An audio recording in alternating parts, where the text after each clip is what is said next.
بسم الله الرحمن الرحيم الحمد لله رب العالمين والصلاة والسلام على رسوله الكريم وعلى آله وأصحابه أجمعين أما بعد السلام عليكم ورحمة الله وبركاته. Hope everyone is well and making the most out of their Ramadan. Welcome to episode 3 of the Journey to the Quran series, and we have an amazing guest. Now, he completed his Hifz locally in the UK and his Tajweed. He's currently studying Arabic fiqh with his grandfather, Maulana Yusuf, and he completed his ijaza in Egypt for Hafiz and Shu'ba, and he is none other than Qari Adil Yusuf. Assalamu alaikum, Qari, how are you? Wa alaikum salam wa rahmatullah. How are you? Alhamdulillah. How's your Ramadan going today? Alhamdulillah, it's well. I think it's a completely different Ramadan to any other that I might experience in my lifetime anyway. Yeah, it's good. It allows people to practice their own personal ibadah rather than just relying on congregational. But alhamdulillah, it's a good experience. Alhamdulillah. Are you leading Tarawih at home this year? Yeah, hopefully doing a khatam at home, inshallah ta'ala. That's good.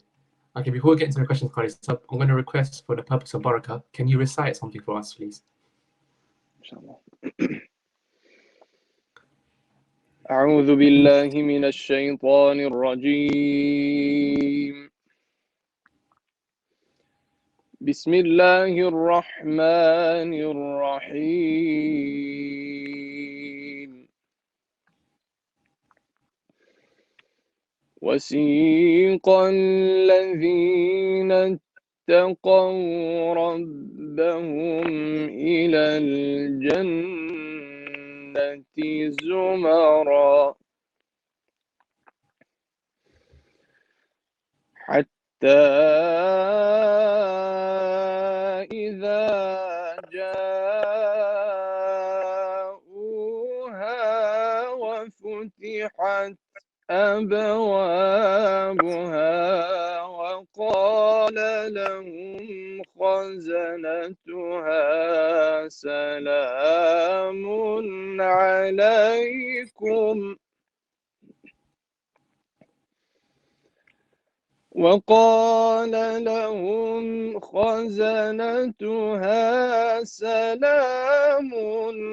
عليكم طبتم فادخلوها خالدين.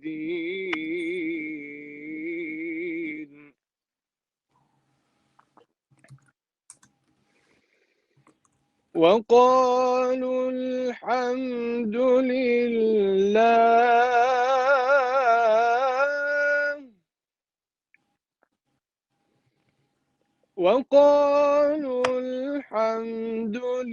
لله الذي صدقنا وعده وأورثنا الأرض نتبوأ من الجنة حيث نشاء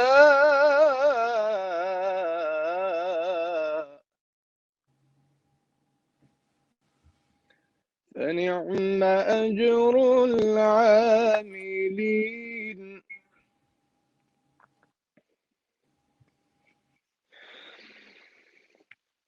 وقالوا الحمد لله الذي صدقنا وعده وأورثنا الأرض نتبوأ من الجنة حيث نشاء فنعم أجر العاملين.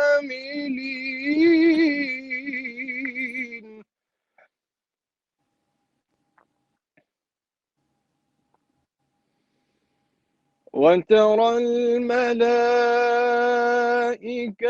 حافين من حول العرش يسبحون بحمد ربهم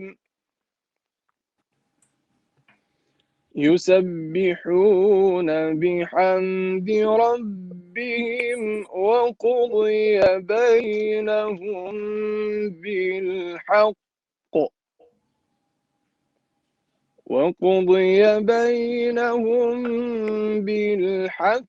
وقيل الحمد لله رب العالمين صدق الله العظيم. MashaAllah, Qari Sahib, that was beautiful. I'm a big fan of your recitation. May Allah bless you. Ameen. Barakallahu feekum. Okay, we'll straight into the questions, Qari Sahib. Inshallah. Brothers and sisters, if you do have any questions for Qari Adil, I will try and ask him and he will try and answer them throughout the program, inshallah. So the first question I have, Qari Sahib, is what interested you or motivated you to become Hafiz? Well, I think it's more to do with my upbringing in a religious household. So my grandfather, he's a teacher of Hadith, and he regularly had madrasa classes at home. So as a kid, I would be running around the house. I'd run into his madrasa as well, watch other people memorize the Quran. And so it was just instilled in me just by surrounded by Quran and constantly listening to it, either in the car or at home with cassette players and stuff. Yeah, it's mainly because of that. I can't sit here and pretend that I had some inner-grown interest that just flourished within me, but it was more to do with upbringing, alhamdulillah. I was fortunate enough to be in a household that's very practicing, and it was my uncle as well, Dr. Adil. He and because he memorized the Quran from a young age and continued to study with my grandfather Arabic and Hadith, fiqh, etc., and went to Egypt and Syria to study tajweed. So I had that example in front of me as well. So that motivated me further, gave me some levels to aspire to, which I'm still aspiring to. Alhamdulillah. So it's mainly because of just upbringing. Alhamdulillah. So was it your own choice, or I'm sure your grandfather had a massive influence as well? The thing is, like, when you're in a madrasa class surrounded by Hifz class students, constantly memorizing Quran, and then you're there learning your daily Quran lesson, just looking inside the Quran, and you get pushed as well. You feel slightly left out. Everyone's memorizing. I'm the only one looking in. Even if I was 7 or 8, so I would on some days memorize that Quran lesson, even if you're supposed to be looking inside, and then recite to my grandfather. He saw some interest that I had, and then he decided to develop it further, encourage it, and then alhamdulillah, learn smaller surahs, Surah Mulk, etc., the Surah Yasin, Surah Rahman, Surah Waqi'ah. And it's just from there, then it was a gradual process. There wasn't like a formal process. Okay, you're starting Hifz today. So like to this day, I don't have a proper start date of Hifz. It was just a gradual thing, like just start memorizing various surahs, and then we start from the beginning eventually. Alhamdulillah. Alhamdulillah. So where did you do your Hifz? I mean, you said you finished in the UK. I mean, it's quite important to point out for the brothers and sisters watching that you don't have to always go abroad to do your Hifz. You can always use the resources you have locally. So of course, yeah. So where did you study in the UK? So I did my Hifz primarily at home. I wasn't the best behaved kid, I think. So because obviously if I'm in a madrasa class with my grandfather, so I used to manipulate that relationship rather than keeping it separate as a student and teacher. There's also me as a grandson and a grandfather. So he used to let me off a lot, and so I used to take advantage of that. And eventually caught up to me. Then he sent me to another local teacher, Maulana Arif Patel. He's a scholar from Buff Road Mosque locally. I used to go to him. I then practiced my memorization. There was a lot less excuses that he would accept that my granddad would. So it was a lot more difficult for me. Um, yeah, alhamdulillah, it got my memorization back on scratch. And yeah, so there was a bit of a back and forth between Maulana Arif and my grandfather. I eventually finished with my grandfather in 2012. I think 2012. Alhamdulillah. Sure. Did you want to go abroad to study your Hifz or No, I think if it's important that one uses resources locally because yeah, there are so many. There yeah, are so many. It's quite rare in England, especially that there aren't scholars in the local area that you can do your hifz with, you know. So it's important to, and it's the sunnah of the ulama as well that they use the resources locally before mm, going to and traveling to other places. So yeah, if you want to do hifz, of course, like if you're slightly older now, um, and there aren't scholars that are willing to teach you privately, because it is intimidating if you join if you're in your if you're slightly older and joining a class full of kids, you know, it's a bit it does have an effect on you. And so if you don't want that, then if you do have time, going abroad is good. I'm not going to deny it. You're immersed into the experience. You're freeing yourself from everything in that country to focus on that. Then it's fine. To be honest, it's up to the person. If there's resources locally, then you should use it. Otherwise, yeah, you have to do what you have to do. definitely, definitely. The next question I have, Hafiz, is how old were you when you started, roughly? Roughly around 7 or 8. 7, I think. Okay, that's pretty young then. 7. Yeah, pretty young. I took quite a while. I should have, in hindsight, taken that long. It was more obviously my fault, Yeah.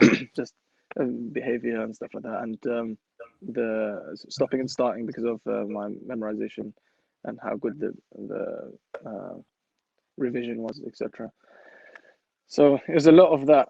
I can't sit here and just make up that I finished in 2 years, alhamdulillah, you know, solid memorization. So it was, even when I finished at 14, it was very here and there, you Mm. know.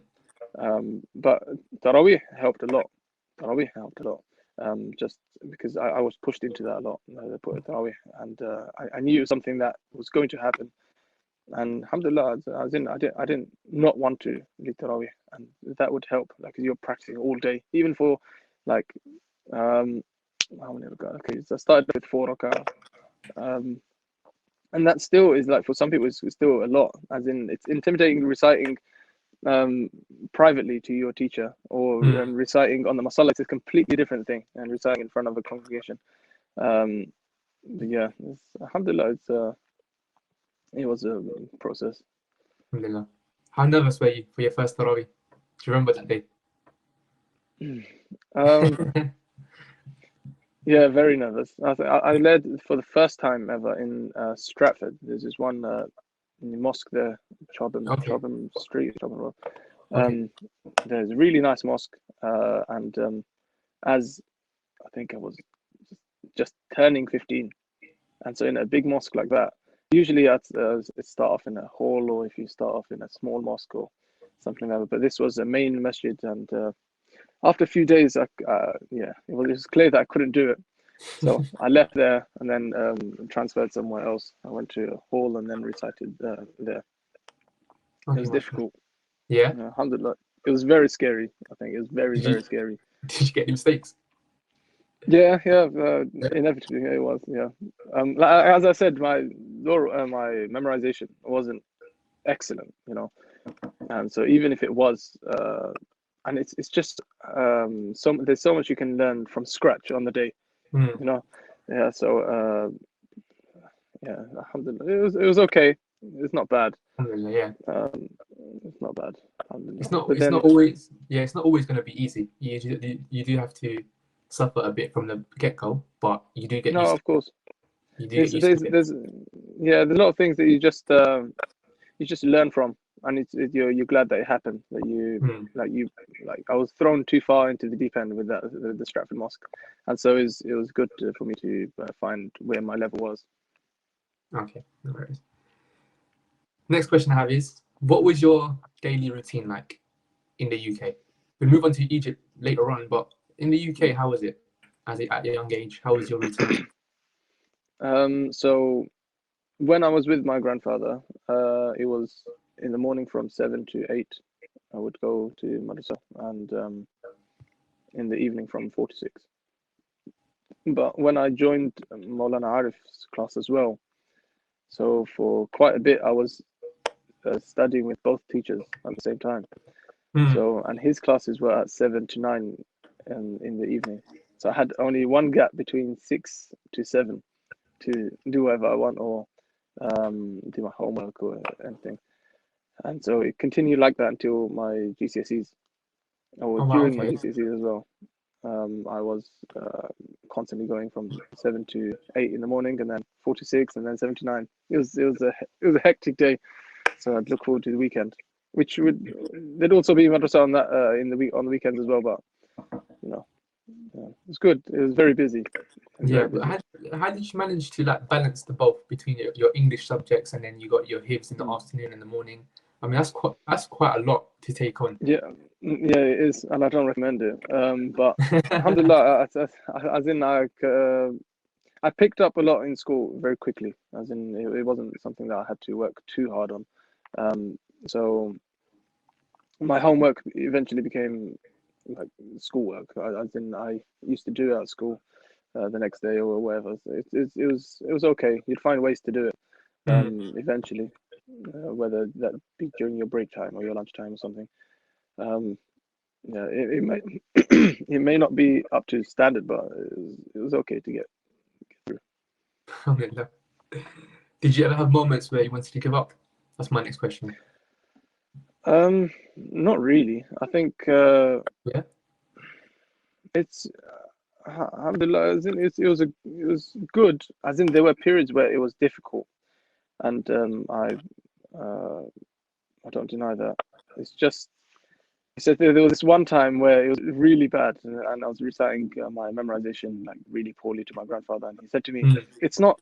He stopped. He closed the Quran and said to me, "It's it's not compulsory to become Hafiz." And I just looked at him like, that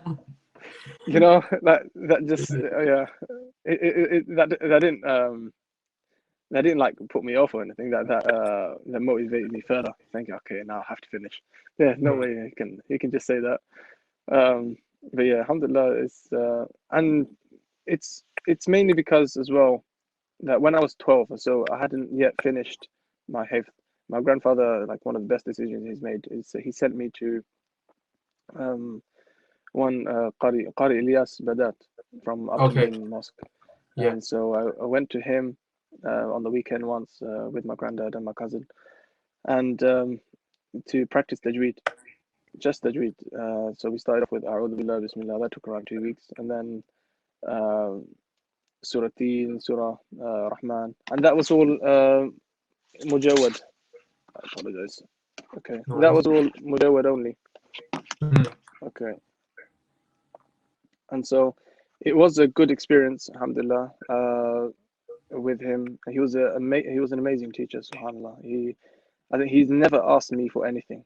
As in, even if you try to give him something, there'd be a lot of to and fro before he eventually accepts anything. Alhamdulillah, he's an amazing teacher. Alhamdulillah. I stayed with him for around 7 or 8 years. I still go to him again and again. 7 or 8 years probably under underestimate actually. Probably around 10, 11 years. I'm with him. Yeah. Alhamdulillah. Yeah. Otherwise, yeah, it was mainly because of that, and then eventually I got hooked onto the Mujawwad style, the Tartil style, and I used to practice every single day, just for hours on end, like to the extent where my hifz was getting compromised because I'd just be practicing, you know, I'd just be practicing Mujawwad and Tartil, like even to the extent that on the weekends where during like exam times or even when my revision was quite bad for school Mm. and uh, my hifz, my dad would tell me not to go on the weekends, but I used to just like secretly walk out, quickly take the bus to Upton Lane, and alhamdulillah, so as in you know, as a kid, what do you do? I was probably 14 at the time, Yeah, and yeah, it was good, alhamdulillah. It was something I don't regret. It was something that shaped me as well. That like being involved with Quran that much, then inspires you mm-hmm. internally to finish the Quran eventually. Exactly. Mashallah, I think that's the important point that you put up about tajweed. I mean, I think nowadays I think we focus more on the voice, sadly, like how it sounds, than Yeah, more than tajweed. So that's really good that you've yeah, done that. Mashallah. yeah. So It's go on. Tajweed makes the recitation sound nicer. As in, Exactly. there's a whole phenomenon that voice. It's purely about the voice.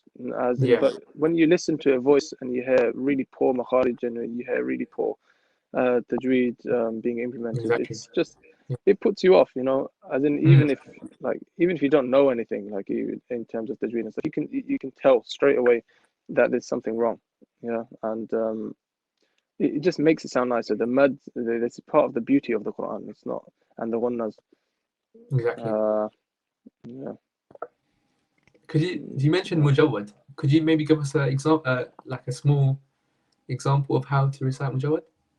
That's all right. Mujawad. So as I recited at the beginning, Mujawad. Um, Okay. yeah. So like the Sheikh of the Bus style recitation. أعوذ بالله من الشيطان الرجيم. بسم الله الرحمن الرحيم. ألم يجدك يتيما فآوى ألم يجدك يتيما فآوى ووجدك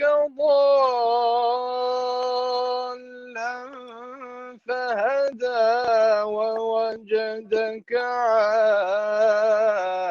عائلا فأغنى. So something like that. That's the Mujawwad style. That's basically the slower style of recitation. Then there's Murattal, where it's just a normal Salah recitation. Hadar is then the faster style, where what's used in Tarawih. Okay. Inshallah. And not those Ferrari imams. It's just slightly faster. Yeah, there's a lot I of think yeah. that's in Turkey, isn't it? That I saw that video in Turkey. Was it Turkey? Oh, there's a few in England as well. There's a Yeah. few in England. If they recite any slower, then there's complaints from God knows the whole congregation and stuff. But the problem is you have to get the congregation used to slow Mm, recitation. You know, if you've got them accustomed to fast recitation, when you then switch or become slower, then it's unusual for them. So whatever, that's a different issue. Yeah. Okay, so we've got a question from the comments. What reciters do you listen to? At the moment, it depends on my mood. As in, there's not Yeah. like one specific reciter, but there's always one reciter I'd listen to regardless. Sheikh Bandar Balila, Mm, he's amazing. Him, Sheikh Hassan Saleh from I think New Jersey or in America. He's originally Egyptian, and his recitation is very emotional. It's very like it focuses on meaning a lot, as with Sheikh Bandar. As like compared to other reciters where it's more like one tune for any type of verse, whereas Sheikh Bandar and Sheikh Hassan Saleh, they're they're flexible in terms of the meaning. It's like mm. they won't have one specific tune that they always use. Rather, they'd implement it according to the verse and change it accordingly. MashaAllah. Beautiful. Let's move on. I want to talk about Egypt. Mm. How did that come about?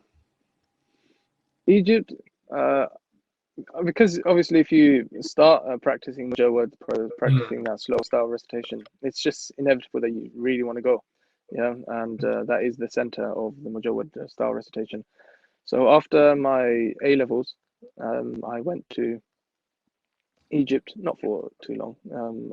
I went during my summer holidays before I started so I began an apprenticeship in audit, which wasn't too fun, but okay.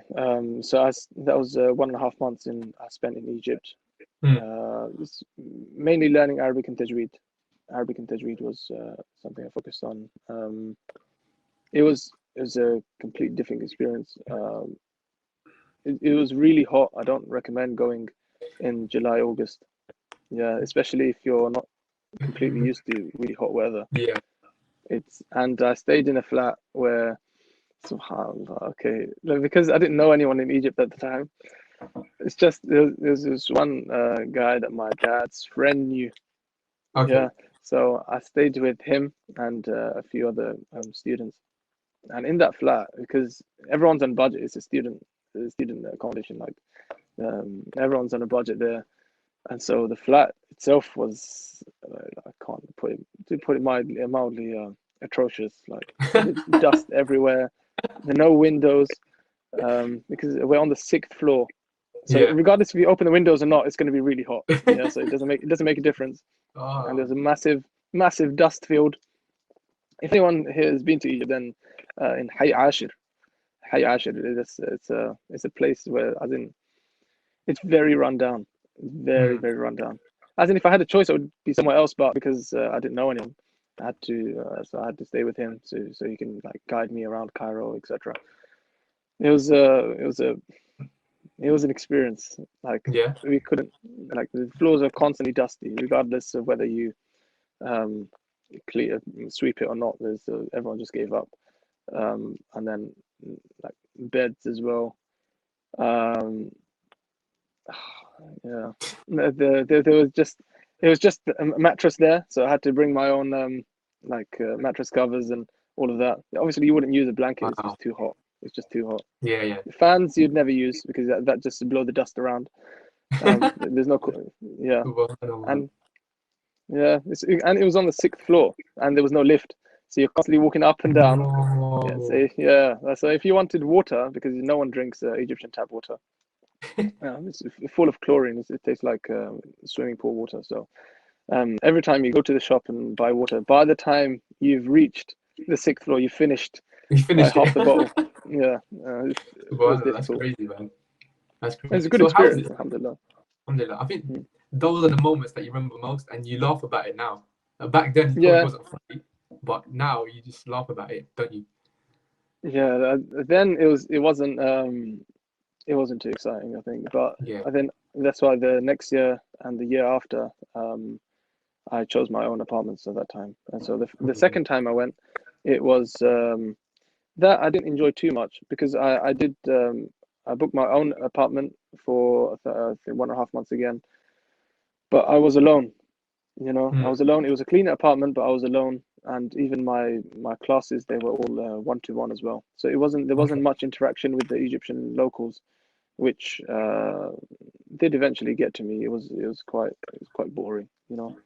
Um, that's why the year after, then I joined a group of there's a group of students from there's one guy from a couple people from Birmingham locally here, and then one guy from America who was amazing as well. He was a graduate of Nadwatul Ulama, Okay, mashallah. and he was doing a master's in Al Azhar. Okay. So like any questions I had regarding Arabic, regarding anything, I'd go to him, and Mm. it was a good, surrounded by people like that, constantly studying and motivated, and alhamdulillah, very intellectual. Alhamdulillah is, and I think that the third time was my best time in Egypt because that's when I had a lot of friends that were Egyptian locals as well. And so I used to study, and they wouldn't know a word of English, so I was forced to speak Arabic Yeah. all the time. And they used to take me to all these uh, recitation events and stuff around the country. Mm. Alhamdulillah, it was an amazing experience. Yeah, that was gonna be my next question. How was it not knowing the language? Like, how did you like cope? Not, I mean, the lingo over there. Mm. Like, how was it? You pick it up, and then as in, you constantly use your phone. You constantly use Okay. your phone and Google Translate. Like, if there's a word that just no one's understanding, Yeah. that instead of like, because initially you start off like pointing at things and then they understand Mm. and then they say it, so that you learn the word. But if there's something that you just don't understand, you have to pull out Google Translate or something, and then they just show them the screen, and they read it out, and then they realize. It's good though, alhamdulillah. Once you're immersed into a culture, like, and forced to speak the language, you eventually learn it a lot quicker than compared to whether when you're in a country where the language isn't spoken and just learning it by yourself privately or something. Got a question from the comments. How would you keep up your revision? Yeah, that's a question. So I would advise, I don't necessarily do myself, but I would advise a structured time and a structured revision schedule. I think, like, and it depends on how much you can physically do, as in when I finished Hifz, and at a time when my revision was really poor. And then I used to hear people say that you should be doing 3 juz a day for memorization, and that was quite intimidating for me at that time. Yeah, and so that made me question my Hifz a bit. So yeah, I think it really depends on up to you. But the thing is, it's all about commitment and a continuous cycle, rather than just do as much as you can one day and the next day you just can't be bothered, and set a specific time. As in me, I don't set a specific time, but I don't advise that, so because I revise on my commutes and to work or on journeys, etc. So mine is a bit more flexible, but I don't advise that because it's difficult for people to stick to. But yes, having a set time, having a set place to recite Quran as well, it reminds you, like, just to memorize every day. Got another question from the comments. Who shall we listen to for the best tajweed? Oh, controversial. Okay. We love controversial ones. It depends who you like in terms of the recitation style. For tajweed, obviously, I recommend Sheikh Husari or Sheikh Ayman Suwaid as well. Very clean recitation. Sheikh Ayman Suwaid, and he goes through the Juz Amma as well, really slowly. If you want to learn how to recite properly, maybe not for enjoyment, as in Sheikh Husari, as in you could possibly do enjoyment as well. But Sheikh Ayman Suwaid, maybe not, as in I don't enjoy it too much, but it's just more to do with the clarity and the precision. And if there's a word that, like, even up to now, that if I can't, if I'm doubting myself in terms of how I pronounce it, I'd go back to Sheikh Ayman Suwaid and Sheikh Husari, compare the two, and and then copy that. Alhamdulillah. Please ask Qari something to recite in Warsh. Qari Adil, do you know Warsh? I studied Warsh in Egypt, in Alexandria. Well, that teacher was he was blind. He memorized all the 10 qira'at, and just knew the Quran by ayah number. It was amazing to watch. Him himself was a miracle. Wow. So, like, sometimes I would forget where I'm reciting from. He would say, "Oh, Surah Naml, ayah raqam," or he'd say ayah number 19. He knew English as well, so he wasn't even so, like, he'd say ayah number 19 or something, and I'd go back and check, But he was amazing to watch and to study with. So I did one khatam with him in Warsh. It's a bit weak, so because I focus a lot more on Hafs and Could you give us an example, or is it maybe a small surah? Okay, I'll do from no. أعوذ بالله من الشيطان الرجيم. بسم الله الرحمن الرحيم.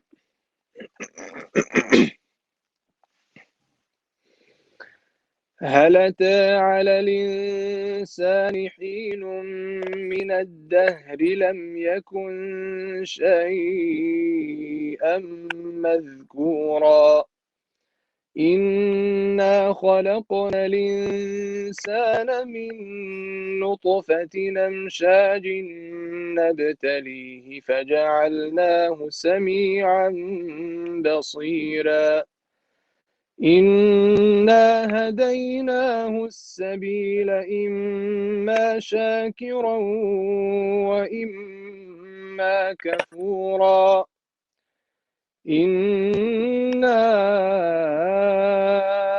أعتدنا للكافرين سلاسلا وأغلالا وسعيرا إن الأبرار يشربون من كأس كان مزاجها كافورا عينا يشرب بها عباد الله يفجرونها تفجيرا. صدق الله العظيم. MashaAllah. That was beautiful, beautiful phrase. I think there was an error. إنا هدينا السبيل إما شاكرا وإما كفورا. Okay, that's it. The ra was supposed to be empty mouth.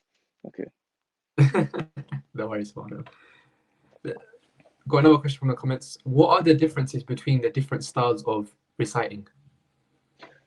So Why do we learn the different styles?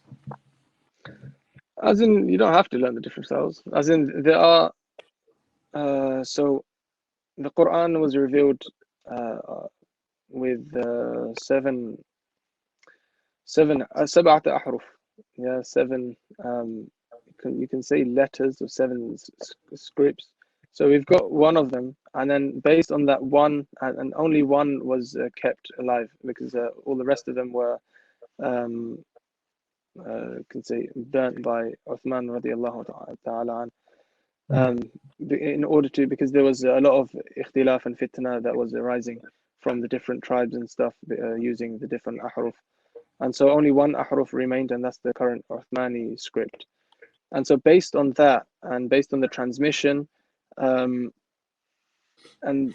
based on those letters, and how you could form words, that's how the different qira'at then emerged, you know. And so all of these ways, there are the 10 mutawatir recitations, the 7 mutawatir recitations. You can recite those in salah, etc., and they're the ones with the strongest chain of narration, where someone has recited the full Quran to their teacher, etc., until the Prophet ﷺ. And the mutawatir means that there are so many people in each generation that it's impossible to then forge, or to then, you know. So, and you notice it in Tarawih as well, as in, like, imagine someone did try to change the Quran, and it was a masjid in, let's say, Leicester. Yeah, I'm not saying anything bad about Leicester, but yeah, you know. So if someone decided to change the Quran, I'm going to deliberately recite this wrong, but there'd be so many people behind them to then to correct them. You know, it's impossible to make a mistake. Like, even if you were to burn all the Qur'ans, let's say if you were to destroy all the religious books of the face of this earth right now, the only one that could be reproduced would be the Quran, because due to the extent of the huffaz that are in the world at the moment. Why do we learn the different qira'at? Because if you go deeper into it, there's it also led to different fiqh rulings and stuff like that, yathur, yattahar, and all of that. There's all these differences and these nuances that create a wider discussion in fiqh and in nahu and sarf. Alhamdulillah. Let's talk about each a bit more. You got your ijazah in Hafiz and Shu'bah. Yeah. How long did it take for you to complete both of them? So I started in Egypt, and then I didn't eventually finish in Egypt. So my teacher said to me, just carry on online, and I'll listen to you online. But alhamdulillah, I did quite a bit there. Continued here. Yeah, I did it with quite a few teachers. Sheikh Samih was the first and foremost one of my closest teachers in Egypt. There was another teacher that I'm still currently doing it with, Sheikh Muhammad Abdul Ghani al-Ghalaban. Okay, mashallah. He's a very senior sheikh in Egypt, in terms of he's got the highest chain of narration at the moment. And so he's in his mid-70s, I think. So he lives in a village, and it was very difficult to go to meet him. Yeah, it was around 2.5, 3 hours from Cairo in a village called Dusuq. So I went Okay. to visit him. It was amazing. Like you wouldn't. He came out to meet me. I say that's a testament to Arab hospitality. That he came out to meet me. I still remember he bought me is it sugarcane juice? And I tried to give my. I tried to pay for it. I tried to pay for it, and I think that was probably the most insulting thing I've ever done to him. Yeah. You'd never try to pay for something like if an Egyptian is there. Subhanallah. They get really offended. They get Yeah. really offended. Alhamdulillah. And Sheikh Samih, I stayed at his house quite a few times. Alhamdulillah, he's treated me really well, him and his family. And he's taken me around his village. I was probably one of the only British people to ever go to his village. You know, Okay. it's completely new. Like Yeah. it's very like outskirts, rural area. Alhamdulillah, it's a really good experience. You know, especially in an area like, and the Sheikh, he knew some English as well. He knew quite a bit of English, so it's yeah. So it was good to interact with him. I can ask him questions like that I can't ask the people that don't know as much English. You know, like a slightly more deeper, slightly more technical questions. So alhamdulillah, even to this day, if anyone asks me a question, I'm not too sure. I'd send a voice note to him or something, and he'd reply Okay. almost immediately. Okay. Alhamdulillah. It's good to stay in touch with your teachers rather than Yeah, just study definitely. with them and then just Definitely. leave them. You know, Exactly. it's you have to keep in close contact with your teachers, especially now we've got phones. You know, um, it and WhatsApp. And a lot of shuyukh, even the senior shuyukh, my grandfather, he uses WhatsApp, etc. So it's not something new and something difficult to keep in contact. Yeah, I think that's important. Like, how to respect. I didn't understand how to respect the teacher once I went to Darul. I Mm. mean, over there, the way they respect their ustads is amazing. I mean, when Yeah, you see an ustad coming through, you can quickly run to the door and open it for them. yeah, That's I saw that really in. So I used to teach in Darul Uloom London in Kent. okay in Kent. Because my yeah in Kent, so I used to Okay, teach there only for a bit. But subhanallah, you think yeah, it's that amazing. you'd see. Yeah, my granddad would tell me that because my granddad teaches hadith there as well and Okay, tafsir, mashallah. and so he would he would tell me initially he's always praising the students' adab and everything and their manners, etc. But as you know, with the school teachers, it'd be a different scenario, where everyone's just messing around. But when Ustad comes Yeah. from the Islamic sciences, Mm. then like if Ustad's walking through the corridor, then everyone would turn, like let the Ustad go past, Yeah, and exactly. someone would run to the door, open it.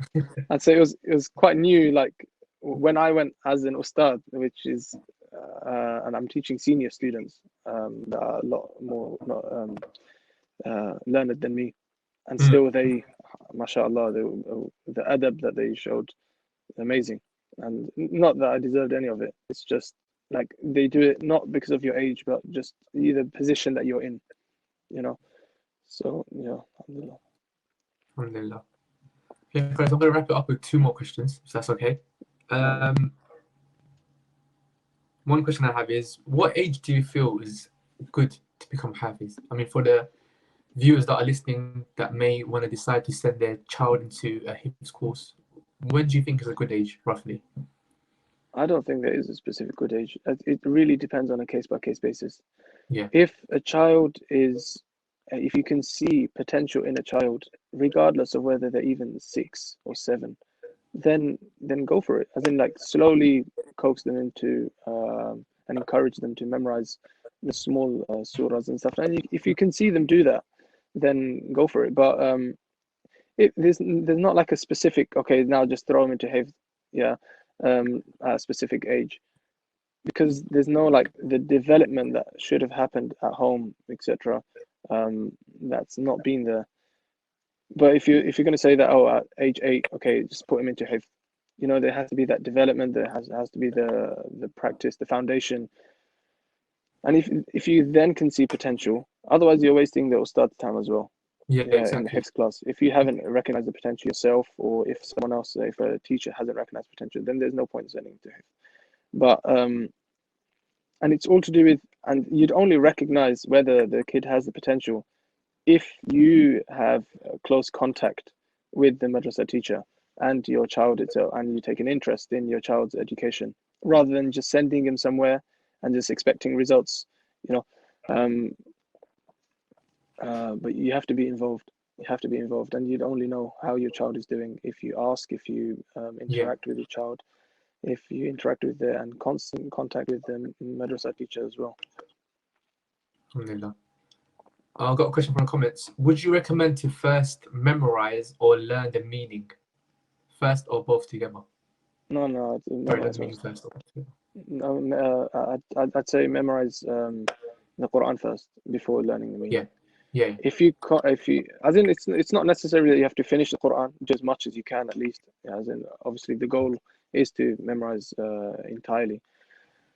But like I've seen a lot of people that drop off even after 15 juz, and then they just forget the rest of it, as if like, oh, because I haven't finished, there's no point. There's no point practicing the rest. But it's not about that. You know, you can use like, for example, this Ramadan was a test for a lot of those that started and didn't finish. That they could have used this time in Taraweeh, etc. Instead of reciting Alam Tara, it's not either Alam Tara or it's not either that or just full Quran.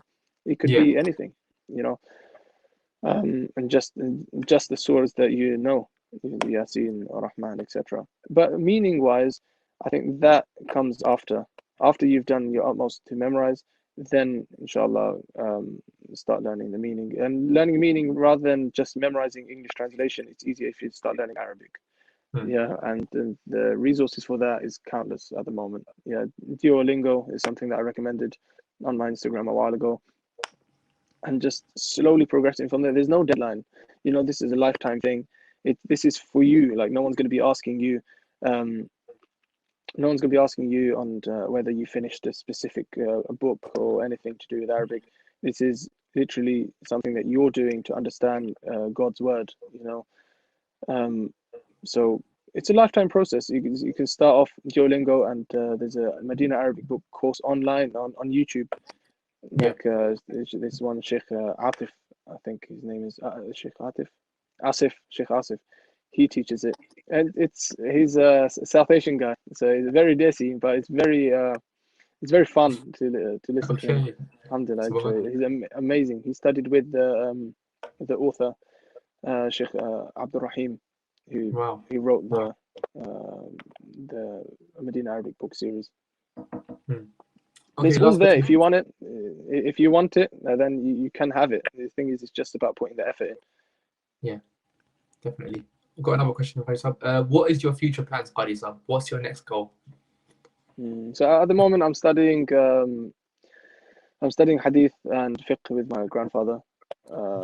Hopefully, continue from there. To be honest, it's not like people say, "Are you doing an alim course?" I'm not doing an alim course as such. As in, I'm doing the same books as they do, but it's not like there's a structure. I'm just following whatever my granddad says in terms of, okay, now you finish this book, okay, let's start this. So at the moment, I'm studying Mishkat al-Masabih for hadith. But then, like, you might think, okay, that's a quite advanced in terms of the years of the Darul Uloom. But then in other sciences, I'm not as advanced in terms of like hadith terminologies, like usul hadith, etc. So like it's really just following what my granddad says in terms of the Islamic sciences, because I just study with him. And tajweed wise, hopefully in the future go into more qira'at and then develop my warsh a lot more. But yeah, to be honest, at the moment I like Hafiz. Yeah. Oh, we got a request. Sheikh, recite from Surah Rahman. Go on. They love your recitation, Sheikh. Go on. They love it. No. أعوذ بالله من الشيطان الرجيم. بسم الله الرحمن الرحيم. الرحمن علم القرآن خلق الإنسان علمه البيان الشمس والقمر بحسبان والنجم والشجر يسجدان والسماء رفعها ووضع الميزان ألا تطغوا في الميزان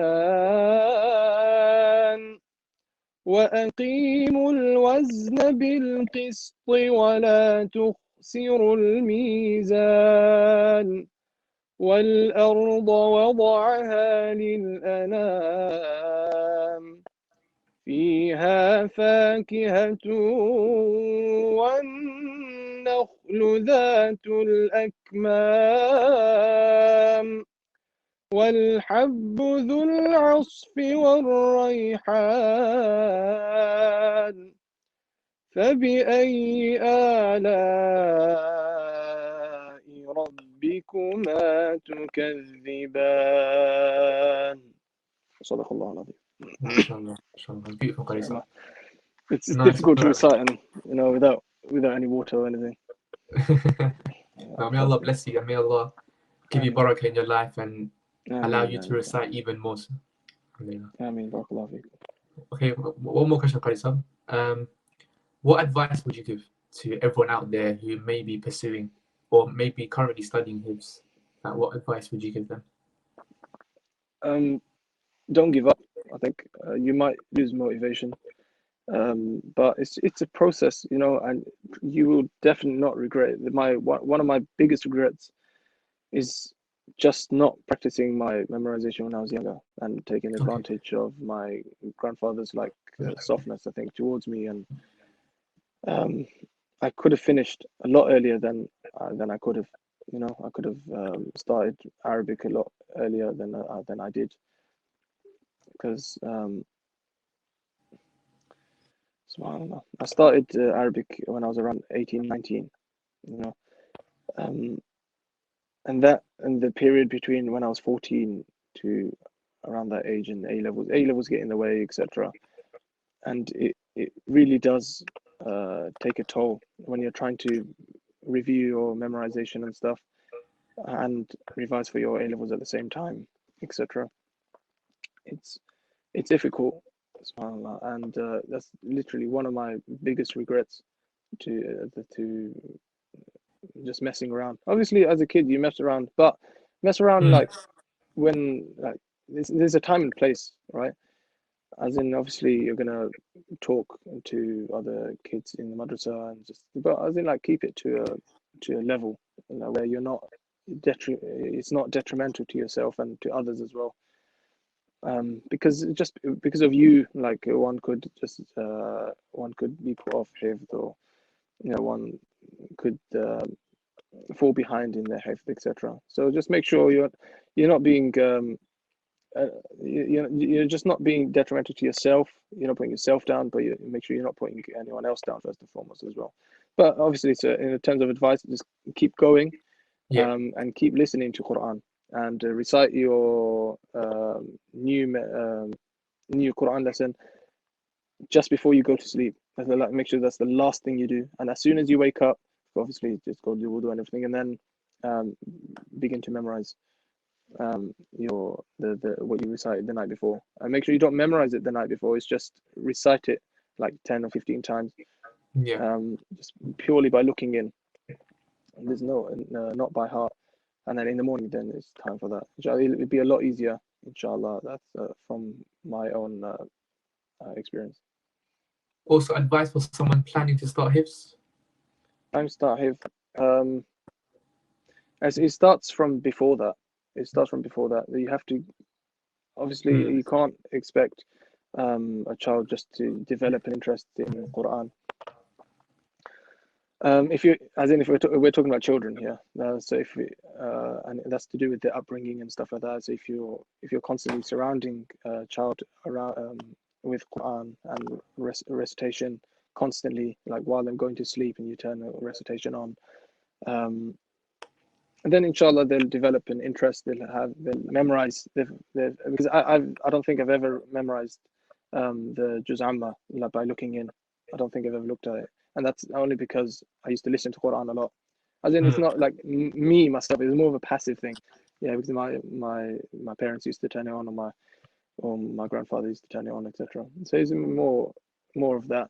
But anyone who's starting hifd when they're later on in life, then it's commitment, I think, because you could always lose focus, and you have to have a set time every single day, have a set amount that you're memorizing, and you just don't fall off on that. Like if you miss a few days, it's very dangerous. As in, like it's to form a habit, you have to continuously do it for at least 30 days, 2 months, every single day. And like it's like breaking a habit as well. Like I think I heard that from smoking or something. If you yeah, if you leave it for 30 days or something, it's a lot easier to leave it. But anyway, I think to do with Quran, yeah, it's just commitment. Make sure you have a set time, set schedule. Jazakallah khair. So I want to say Jazakallah khair for giving us the time. We really do appreciate you coming on here and giving us that. So brothers and sisters, we are going to wrap it up now. Got a few announcements. Tomorrow we have an event by Sheikh Adil for us, and we had a session last week. I'm sure many of you joined. It is available on YouTube if you missed last week. But tomorrow we have another one. It's how to make the most out of your du'as. I do recommend that you do come and join us, inshallah. It's tomorrow, 3 to 4 p.m. And on Monday, our next episode of the Journey to the Quran series, we have Hafiz, Abdul Samad. I pray, inshallah, that everyone can join. Jazakallah khair to Qari Sahib. I'm going to request him to close the program with a quick dua. Assalamu alaikum wa rahmatullahi wa barakatuh. Bismillahir Rahmanir Rahim. اللهم أنت السلام ومنك السلام تباركت يا ذا الجلال والإكرام ربنا ظلمنا أنفسنا وإن لم تغفر لنا وترحمنا لنكونن من الخاسرين لا إله إلا أنت سبحانك إنا كنا من الظالمين اللهم إنك عفو تحب العفو فاعف عنا اللهم إنك عفو تحب العفو فاعف عنا اللهم إنك عفو تحب العفو فاعف عنا ربنا أتنا في الدنيا حسنة وفي الآخرة حسنة وقنا عذاب النار. Ya Allah, allow us to implement the Quran into our daily lives. Ya Allah, give us true love of the Quran. Ya Allah, give us the ability to recite your Quran day in and day out. Ya Allah, give us the ability to understand the meanings of your Quran and implement them into our lives. وصلى الله تعالى على خير خلق محمد وعلى آله وصحبه أجمعين آمين برحمتك يا رحمة